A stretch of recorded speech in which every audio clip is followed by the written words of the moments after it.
NetCredit is here to say yes, because you're more than a credit score. Apply in minutes and get a decision as soon as the same day. Loans offered by NetCredit or lending partner banks and serviced by NetCredit. Application subject to review and approval. Learn more at netcredit.com/partners. NetCredit. Credit to the people.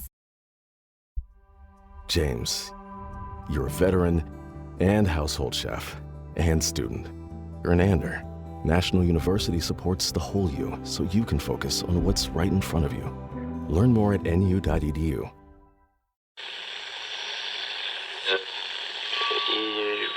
Empire.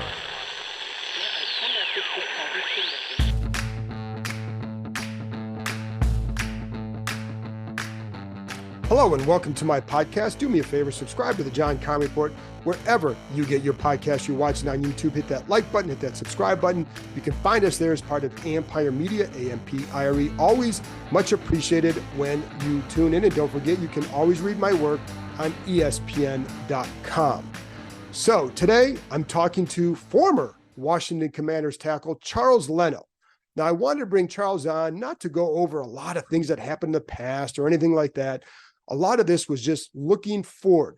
He has gone against a lot of the players that Washington has signed. Dante Fowler, Dorrance Armstrong, Cleveland Farrell, Bobby Wagner, Frankie Louvu. He knows all these guys. He's gone against these guys. They studied for these guys. So I was curious what he felt Washington was getting in these players. I wanted to get an opinion of a player who actually faced them.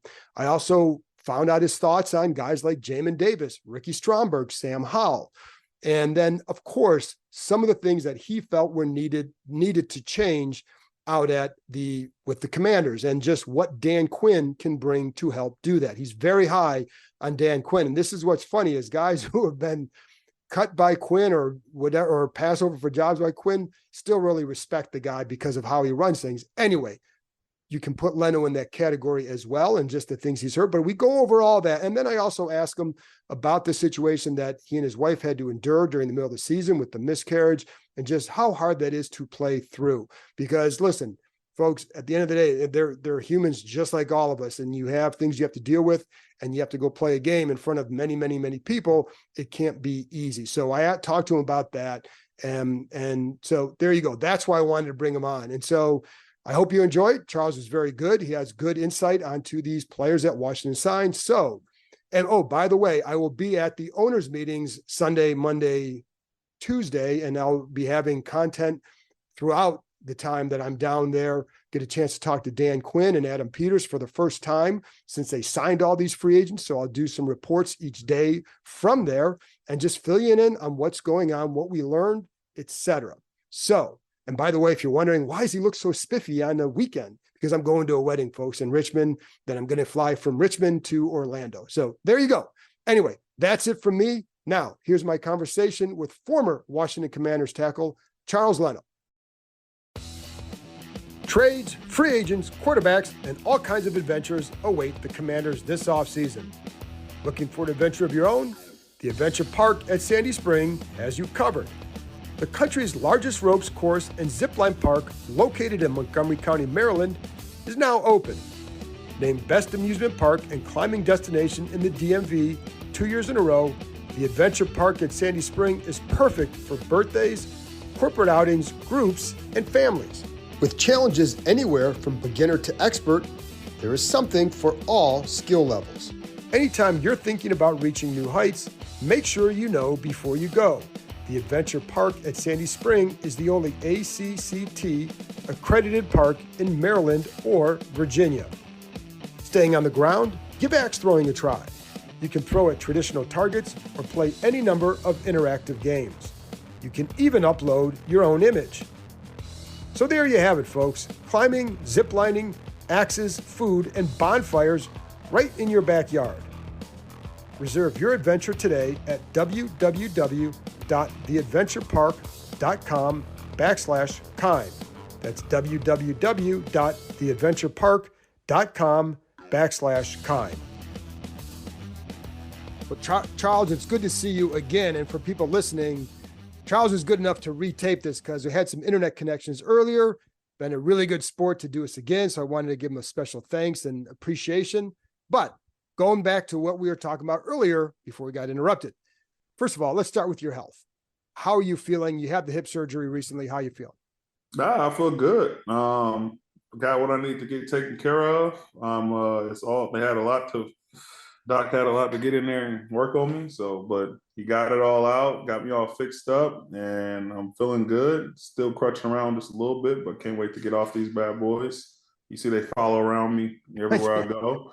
I'm feeling real well. How long was that hip bothering you?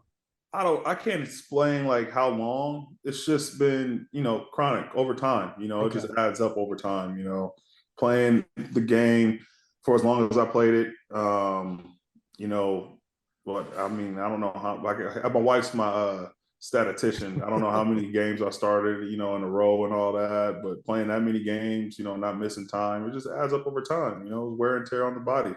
The body's a machine and I take care of it very well, but at some point it's going to give out on you. Everybody, you can't play this game forever.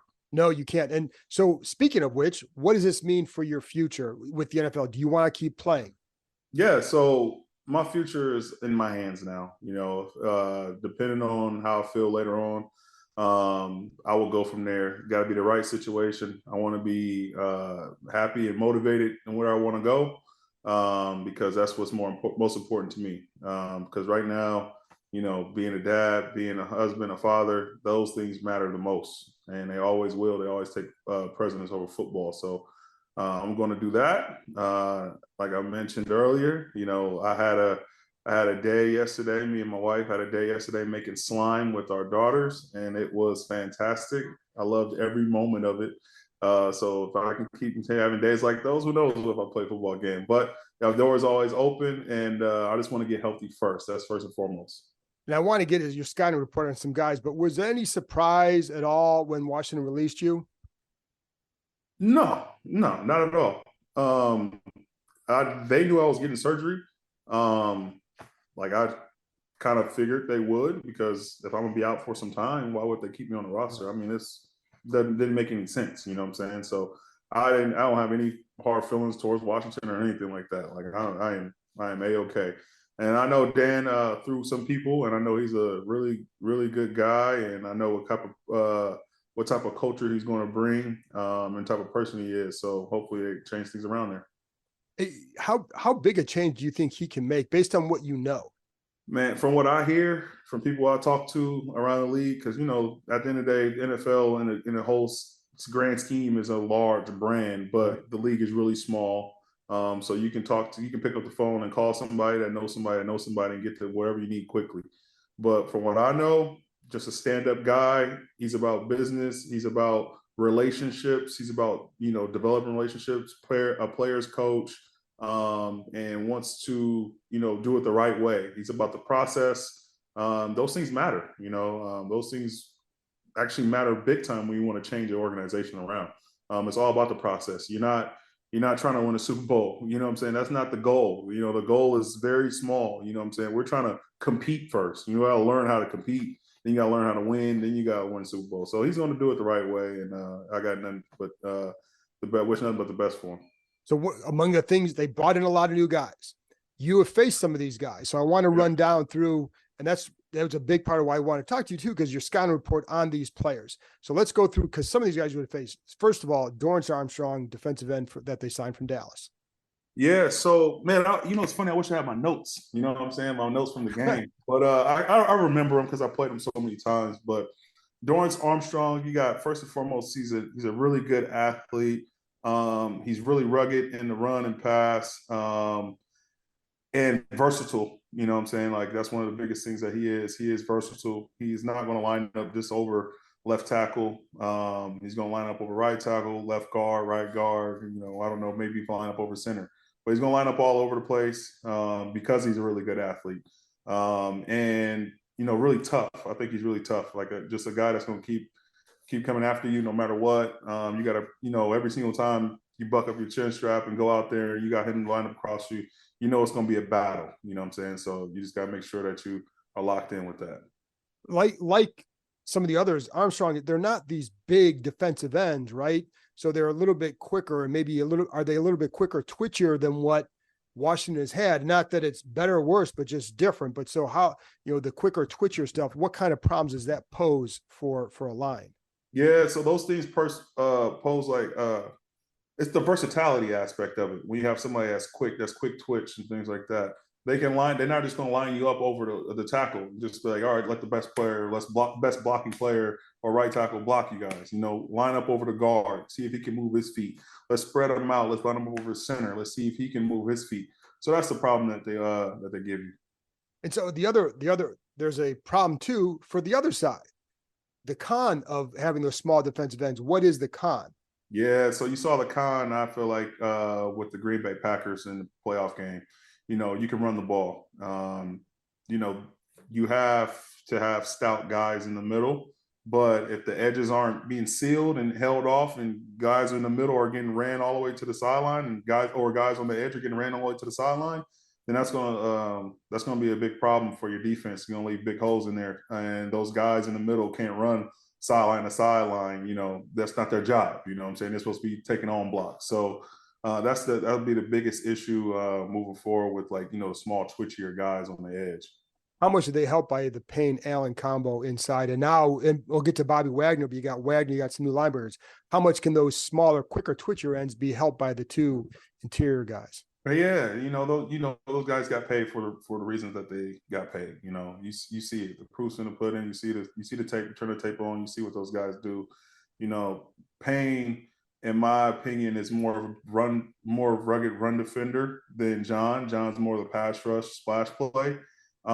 Payne's like more every down, but don't get it twisted. John's good in the run game as well. You know what I'm saying? So he just makes those run plays, those splash plays by swimming the tackles or swimming the guard and getting those TFLs in the backfield. But it helps when you have those guys in the middle. It helps big time. So you can go out and sign guys like Armstrong and Fowler. I know who you about to mention. Right. I'm going to Dante be the next one. What's your report on him? Yep. Dante, I look at him as just a seasoned vet, third down rusher type. He will come in and spell on first and second down, but he mostly wants to come in on third down and just attack off the edge. Speed burner off the edge, put him over a tackle, let him run up the field, cause some chaos on the other side. Hopefully the quarterback gets flushed, boom, he gets a sack, or he may get a pressure if he has an isolated one-on-one. So, but he has a ton of experience in his defense, so he's going to help out guys. Same with Armstrong. So, I think that's a really good combo bringing those two guys in. Somebody can play the all downs first, and somebody can play all downs, and then somebody can play third down. With Quinn in Dallas, they like to move that line around a lot of movement up front. What did you think about facing that defense? And I know they had a guy in Micah Parsons that very few people have, but they also like to move guys around and tap into that versatility. What did you think of facing those defenses there? Yeah, they don't try to. So it's tough, talking about this defense because we don't know what it's going to be like. Right. Everything in Dallas was geared around 11. Everything was. You have to know where he is at all times. So it gave guys one-on-one matchups. So I'm very eager to see how he's going to, revamp this defense with completely new bodies, completely new people out there. But, I just feel like he's just really good at putting his guys in position to succeed, no matter what, no matter where he's been, so that's one thing I have to say about him. With that movement though, what does that do for an offensive line when you're facing that? Does it add anything to your headaches, or is it more just like identify where you're going and that's it? Yeah. So the first thing is identify who's the guys that we are blocking, 5 offensive linemen. If you got 6 guys up, we got to block 5, no matter what. Running back has one. If it's 5 guys up, we got to block 5, no matter what. We got to get our guys. And then after that, once the games and the twisting starts to happen, you just have to be really good with your technique. You got to be able to pass off games with your hands and move your feet. So you got to protect the guy next to you. So if I'm, left tackle and I got my left guard next to me, last year thinking like Sadiq, Chris Paul, I have to make sure that I keep him clean. So if a guy goes inside on me and he's about to go pick, one of my guards, I got to make sure I use my hands to snap that guy so he does not get that pick. Because once he gets that pick, it is over. Like they're getting the pressure, they're getting the sack. Hopefully, you got the quarterback to get the ball out. You're just praying that they do, because if they don't, then it's a recipe for disaster. Cleveland Farrell. Yeah, that's your first and second down guy. Right. That's the guy that you need on first and second down to stop the run, to be a big body out there on the edges, to hold the point of attack. So those stretch zone plays, the mid zone, outside zone won't get washed all the way down. So now it's cutting back.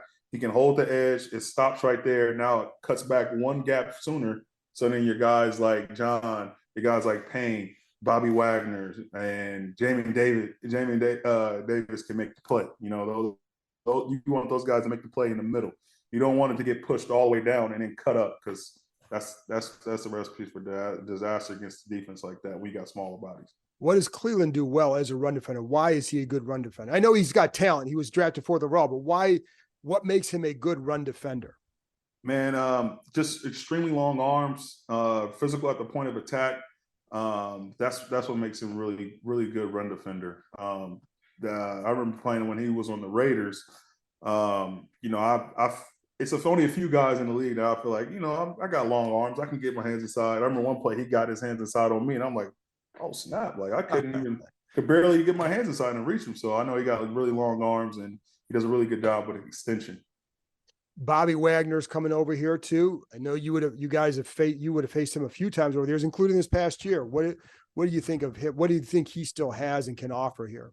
Yeah, so what you're getting with Bobby, in my opinion, you're getting the brains. You're getting the brains of a defense. Somebody's going to put everyone in position, a leader in the locker room, and someone who's going to is he going to be sideline to sideline like a Jamin with the speed and talent that Jamin has right now in his career? No, but he's going to recognize the offensive line tips. He's going to recognize the formation, and he's going to be like, all right, this play's coming. He's going to recognize route concepts behind him. Crosser right here. I know somebody's coming back behind me. He's seen it all, so you're not going to really fool him when it comes to that. And I think the biggest thing what he's going to do is get guys in those spots where they need to be, get guys lined up. What I felt like last year was, in the previous years, like Jamin just had too much on his plate. He was doing too much. He's an athlete. Let that guy be an athlete. Let him go make plays. Have somebody else tell him, hey, you got this. Go make the play. He can go do it because he's a freak. I'm telling you, that guy can run. He can run with the best of them, man. Like, so if you have somebody like that can just, be the manager, the field manager or the field general for the defense, that will help out. And you guys, you think that Jamin he improved each year he's been here, but can you tell when there's like somebody's just thinking a little bit too much out there? And was that kind of the case with him? Yeah, I feel like it. You can ask him, but that's just personally, that's what I feel. Right. I feel like he was doing things that are not fitting his skill set as well. Like he's a freak athlete. Make a freak make plays. That's what they're supposed to do. They're not supposed to be thinking. Like prime example, I think of somebody who's a freak athlete. I read the LT book last year, so that's somebody that comes in my mind. Like he's a freak athlete. They're not gonna let this guy think. They're gonna blitz him. They're gonna make him make plays. Go get the quarterback. Go do something. Like don't think. Go make plays. And that's what you need out of him. And that's what I think. I think if they do that, he'll be really successful. So then you also bring in Frankie Louvu, who was doing some of that in Carolina last year. I know you know him too. So what are your thoughts on him? Yeah, I think he's that guy that's, I'm not saying he's going to be the 11, the Parsons role. He's not going to be that, but he's going to be that role guy. Like he is an extremely talented blitzer. I'm talking about very good off the edge, very good going over the guards, even the tackles. Like he's just a really good. He has a knack for getting to the quarterback. He has a knack for just has those instincts. That can make plays when it comes to the blitzing aspect. I don't remember much about him when it comes to just playing linebacker. I just remember watching this guy and like, I got to block this guy. Like he can cause problems if you don't get your hands on him. And what is it that makes a linebacker a good blitzing linebacker? Because it's not just about seems like he has instincts and times things up well, but what makes him a good blitzing linebacker, do you think? Yeah, I mean, those two things are absolutely the best things. Right. Like instincts and timing are first off number one, but a move at the point of attack would be great. So if I got a guy blitzing off the edge and he's just like coming right to me and just, all right, thanks, man. Like, it's a play off, you know what I'm saying? I didn't waste a breath. But if you got a guy that jumps inside and jumps outside or dips his shoulder or speeds up one time and he stops him down, hops, you know, like you just have to understand like where you're blitzing and where you're rushing. And then also knowing, you know, who has you. That's what makes you a really good blitzer. If I know, like, if I'm a blitzer and I have a running back, you have a different move prepared. Right. If you got an offensive lineman, you got a different move prepared. If you're over a guard, you have to have a different move prepared. So you have to know who's blocking you. So the combo of he and Jamin with what they can offer, how does that look to you? I don't know what they're going to do, but I know if it was me, if I was a betting man, I'm blitzing a lot. And I'm pressuring guys up a lot because you can utilize those guys. And I'm not saying you can blitz Jamin every time. Like he's an athlete. You can put him on the backside as will and just have him make backside plays. He'll be fine with that. You know, so that you have two really good linebackers who are young, who are athletic, and who are definitely capable of making plays. And, you know, it's funny because watching Luvu and you talk about like different moves, you could see that with him, like the way he would approach guys and the way, I mean, I saw him, he would stun some guards because I think he would catch them and they catches them in their chest and he's knocking them off their feet a little bit. Yep. And it just, you know, is that a sinking the hips too? Where does that power, do you think, come from that he can do that? I think it starts off with what I said, is rushing with a plan. You know, that's one thing he does. He rushes with a plan. He knows who has him, who's blocking him. So once you understand that, it makes it easier. You're like, okay, I'm doing this if this guy's blocking me, or I'm doing this. You start off with a plan. You know, you got to have that, and you know, just leverage. You know, he's a shorter guy. I don't think he's like too tall, but you know, these guys like natural leverage, and that definitely helps. How familiar are you with like Tyler Biadasz, Nick Allegretti?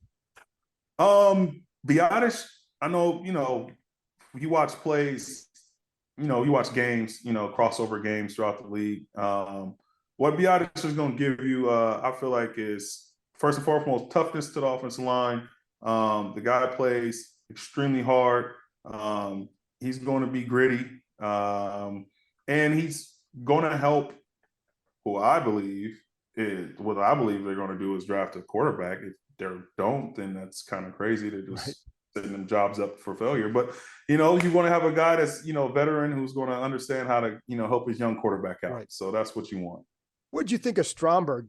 I think Ricky Stromberg is a phenomenal center. I think he is. But this is the league. Right. When the coaching staff gets fired, you know, you're in limbo now. So the new people come in, they don't know what you have. They're going to, especially when you were hurt and didn't play. Sure. You know, so they're going to get the guys that they feel comfortable with, you know, but I think they have a gem in Ricky Stromberg at center. Why That's is just that? what I believe. He can make every block.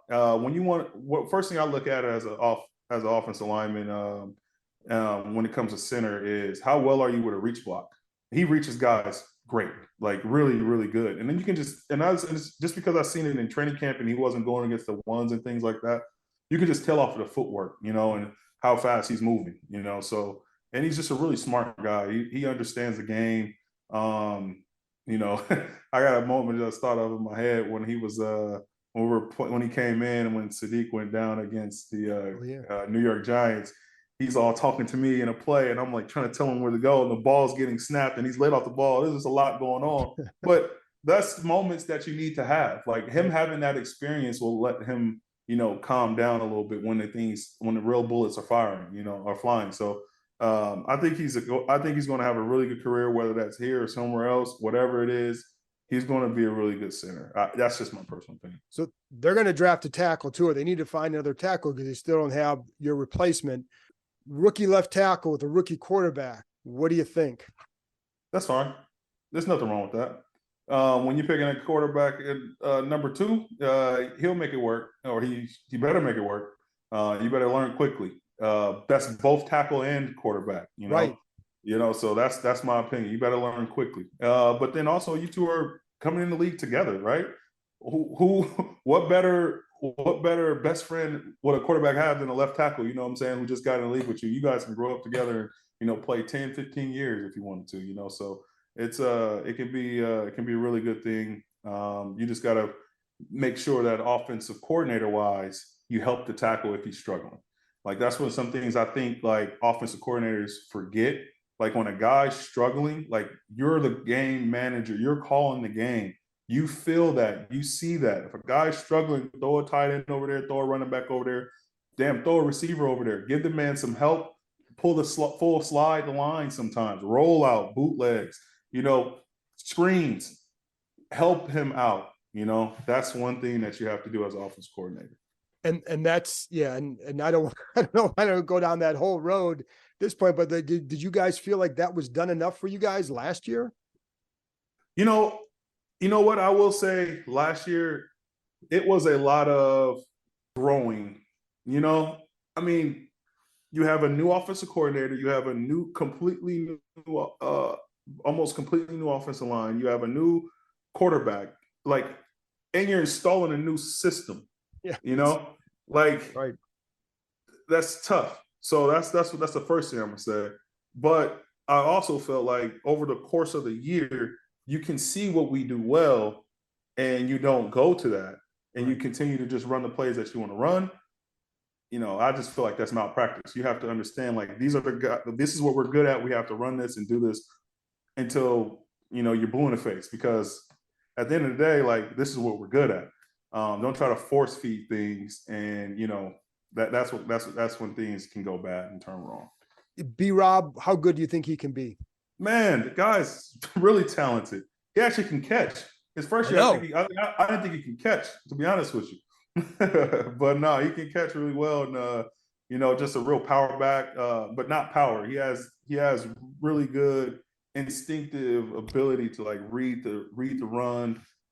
If he has to bounce something, he bounces it well, and he's learning. Like, you know, he always used to come to me and be like, "Yo, Leno, what do you see on this?" Or I'm telling him, like, "Hey, this is what we're going to do. You should check this out." And he always appreciated that, because he's like, "Man, I feel like I learned from you as much as from y'all than I do my coaching." I'm like, "That's what you're supposed to do. You're supposed to come talk to us and learn from the offensive line, so you can see what we see, so we all on the same page." You know, it's easy for a coach to tell you and say, like, "Oh, they're going to be on the same page," but if you're not hearing from your guys, then you're just, you know, running in the darkness. And was that like, when you look at how the team was constructed, and they're kind of focused on bringing a lot of veterans in, and I know that you've served in some of that role, other guys have too.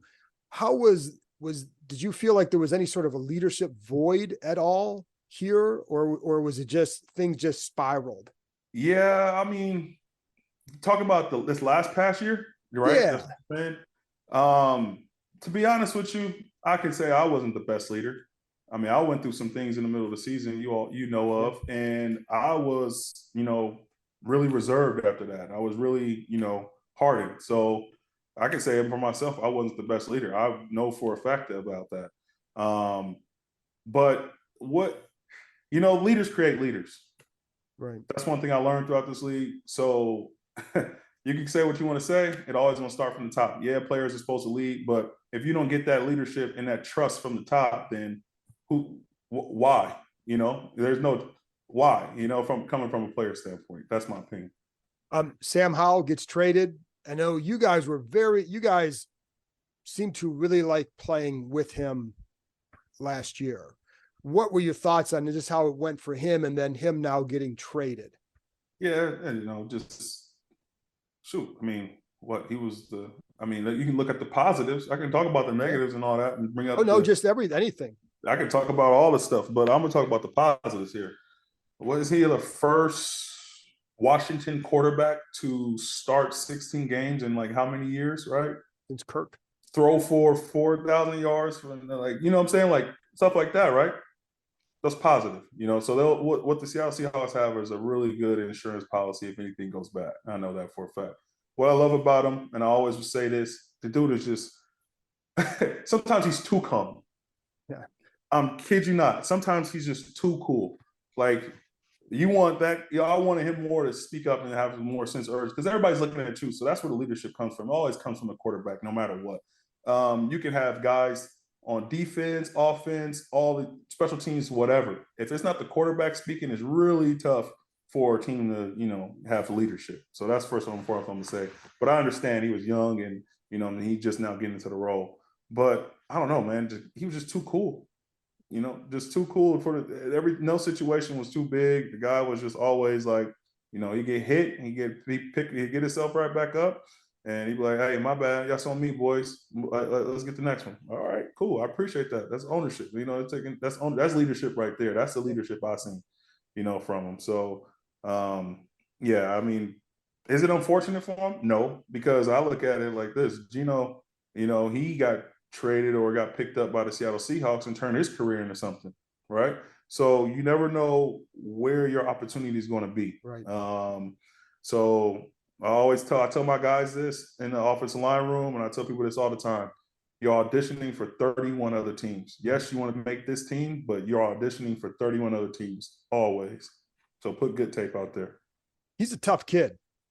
Yes, he is. He's very tough. And I thought he was, the kid's got a future in this league. Yeah. How hard is it for a rookie to come in? You talk about like a young quarterback to do that. How hard is it for a rookie quarterback to come in and not just Sam, but what they're going to draft here to come in and do that, to lead? You got to find your way. So don't try too hard. You know what I'm saying? Don't try to act like I'm the guy and all that type of stuff. So that's going to turn people off. Well, really what you got to do is just be yourself. The more you be yourself, guys going to you're going to be a high draft pick anyway. People going to like you and want you to succeed. You know what I'm saying? So you don't stress too much about it, but just be yourself. And when you have to speak up, you just have to know your moments. Be aware of those situations. Like when you have to speak up, if something's not right, speak up, say it. You're the number 2 overall pick. People are going to listen and people are going to respond. You're valuable. So almost invaluable, right? At that moment when you get drafted. So know that and use that to your advantage. What needed to change most here, do you think? That's a really good question. I don't know, man. It's just when I think of a football team, like my biggest thing I learned was something called synergy. And that's synced energy. That's Coach Chris Peterson, one of my favorite coaches at Boise State. He put up a graph and it was arrows going all which way, and he was like, that's just energy. The energy is great. You can have great energy, but if it's not synchronized, if it's not going in the same direction, if we all are not going in the same direction, what are we doing with this? I feel like the synergy was bad. And that's from the very top all the way to the very bottom, man. I didn't feel like it was any direction. There was no vision. There was no, like, this is what we're going to do and this is how we're going to do it every single week. And, like there's no like, how to describe it? There's no, there's no vision. There's nothing like, what I'm saying, a mission statement. You know what I'm saying? Like, this is what we are and this is who we are. This is what we are. And then, like, you didn't have nothing to fall back on. It was just like, all right, every week's different. Of course, every week's different game plan wise, but every week shouldn't be different, like with the message, Can you think Quinn can be that guy to turn it around for these guys? From like I said from earlier, what I know about him, I think so. I've only heard really, really, really positive things about him and that's coaches that coach with him, that's players, that's people outside of ball. Like, I just heard really good things. And like I said, I'm a fan of his. Mm-hmm. I really was. Like, even when he was in Atlanta, I was rooting for him all the time. So I wish nothing but the best for him and his career. To get Washington back on track and get Washington going. Do you watch college football at all? Have you watched any of these quarterbacks? You familiar with any of them? Yeah, I watch it. But I'm not going to say I'm, okay, on the tape and all that type of stuff. But I watch them. I have like opinions on them. The top 3 at least. I'll watch. All right. Well, because like Caleb's going to go first, so we'll take him off the table. You got Drake May and Jaden Daniels. What do you think? I just think Jaden is this year's CJ Stroud. That's the easiest way to put it. I think he yeah, he's a little,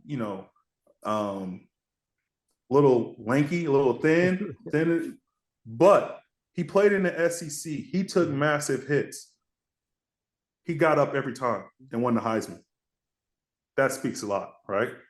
So don't miss that opportunity if I'm Washington and pass on that. But Drake, I think he is, he can move in the pocket and all that, but he's going to be he's going to be the guy that sit in the pocket and sling it all over the yard. I looked at him as, this is just what I see. This is kind of like what I get out of him. It's kind of I don't know what people comparison is, but my comparison is more so of a Will Levis guy that came up from Kentucky. I looked at him like that. Really good, strong arm, can move, just that guy. I look at him as that. I don't know what his knock was. I think Will Levis is a solid player, but I'm not into knocking players. I played the game, so I know how hard this stuff is. But I'm never gonna knock players. So I just think he's on that level, Do you, as a lineman, you had, Sam would want to run a little bit. We know that. And we know that it took a little bit of time to get used to get rid of the ball on time and all that, and it improved. But do you like blocking for a guy who is able to run and extend like that? Let's go with pros and cons. All right. Pros is I'm blocking a guy, I get beat. Oh, damn. It's over. He gets out of it and makes a touchdown play. Yay. Everybody's happy. Con is I'm doing my job. I'm blocking. He rolls out somewhere. He just runs into my set. I just throw my hands up. I get, that's the pros and cons. That's what you're going to get when it comes to scrambling, like improvising quarterback. That's what you're going to get. So there's nothing wrong with that. That's like, what do you say? Cost of doing business when you get a guy like that. Last thing I want to ask, and you brought this up too about some of the tough stuff during the middle of the season. How hard? You don't have to get into a whole thing with that, but you have to, people see the helmet, people see the pad and the jerseys, right? You're a human. You're just like everybody else. How hard is it to go through something like that while still trying to perform in a job where you have, many people watching you, and you want to perform at a certain level? How hard was that to go through, and how do you not let it affect what you do?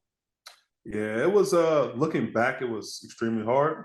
But in the moment, I just was so compartmentalized, and that's a tough thing to do in that situation. I feel like, personally, when that happened, I wasn't the best husband and father I should have been, I just feel like I wasn't the best person I could have been in that moment, because I feel like I'm so focused on, the job and getting this over and getting through the season and making sure that I'm showing up every week. I wasn't able to heal throughout that season. I kind of blocked everything off.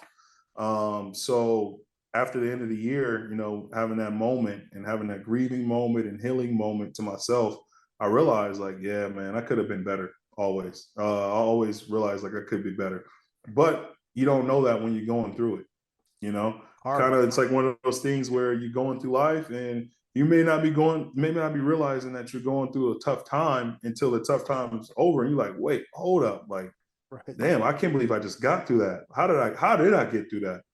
So sometimes you're unaware when things like grief happen. So that's one thing I will say that, I just tried to make the main thing and just focus on ball. I did that to the best of my ability. So do I have any regrets? No, I don't have any regrets. Things happen and, I'll move forward with my life. But, I just want to say, like, to my wife, baby, I'm sorry. You know that. We already talked about that. Yeah. Well, and how is everybody doing now? Yeah, we're good. We're taking it day by day. Actually, we just, so after the Thanksgiving game against the Cowboys, I live in Dallas. We came back, we stayed here, and we actually was able to bury her here in Dallas. So coach let me have that moment, and that helped a lot. Did it help fully? No, like I said, but it helped a lot. And we just went to go pick out the plaque and the stone and all that stuff. So the healing moment, the healing is in progress always. It's going to be a continuous thing. I was going to say, it's going to be a while to heal with that. So, And you guys, do you still have you guys still have your foundation? Yep. Beyond the Entertainer. our nonprofit. You can go beyondentertainer.org or BTE72, and that's on Twitter, or Beyond the Entertainer 72 on Instagram. Please, we still want to be doing some things, regardless if I'm in a helmet or shoulder pads. I don't care about that. That was just a platform to help me spread what we want to do. So we're still going to be in the community involved. So Leno Claus, that's our big initiative back down in December. So we would still love nominations for that. But we have a lot of stuff coming up when I'm back and able to get moving. You know what I'm saying? Yeah. It's kind of tough doing stuff right now. We kind of just, let's wait till I get healthy. That's kind of what we've been doing. There you go. Charles, man, I really, really appreciate your time. This has been great. I really enjoyed it. Thank you. Absolutely. No problem. Thank you very much. That's it for this episode. Thanks to Charles for joining me, and thank you, as always, for tuning in. I'll be back on Monday with another episode. Talk to you next time.